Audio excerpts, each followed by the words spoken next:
നെയ്യാറ്റിൻകരയിലെ ഗോപൻ സ്വാമിയുടെ വിവാദ കല്ലറ പൊളിച്ച് മൃതദേഹം പുറത്തെടുത്തു പോലീസ്. കല്ലറയ്ക്കുള്ളിൽ ഇരിക്കുന്ന നിലയിലാണ് മൃതദേഹം കണ്ടെത്തിയതെന്നാണ് പോലീസ് പറയുന്നത്. തിരുവനന്തപുരം മെഡിക്കൽ കോളേജിൽ പോസ്റ്റ്മോർട്ടം നടപടികൾ തുടങ്ങിയിട്ടുണ്ട്. വിദഗ്ധ ഡോക്ടർമാർ ഉൾപ്പെടെയുള്ള 8 സംഘമാണ് പരിശോധിക്കുന്നത്.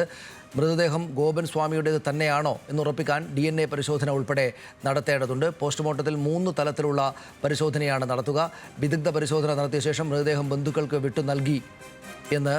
വിട്ടുനൽകുമെന്ന് സബ് കളക്ടർ OV ആൽഫ്രഡ് നേരത്തെ മാധ്യമങ്ങളോട് പറഞ്ഞു.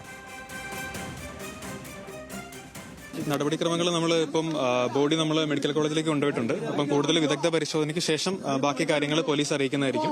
അപ്പം അതിന്റെ അന്വേഷണവും ബാക്കി കാര്യങ്ങളും പോലീസും അതുമായിട്ട് മുന്നോട്ട് പോയിട്ട് ബാക്കി കാര്യങ്ങൾ അറിയിക്കുന്നതായിരിക്കും.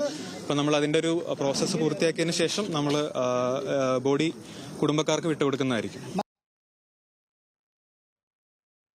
സ്രാവ് പൊക്കി എന്നിട്ട് പുറത്ത് വെച്ചതിന് ശേഷം 3 സൈഡ് ഫ്രണ്ടിൽ 2 സ്ലാബായിരുന്നു. അതിനെ ഓരോന്നായിട്ട് ഇളക്കി മാറ്റി.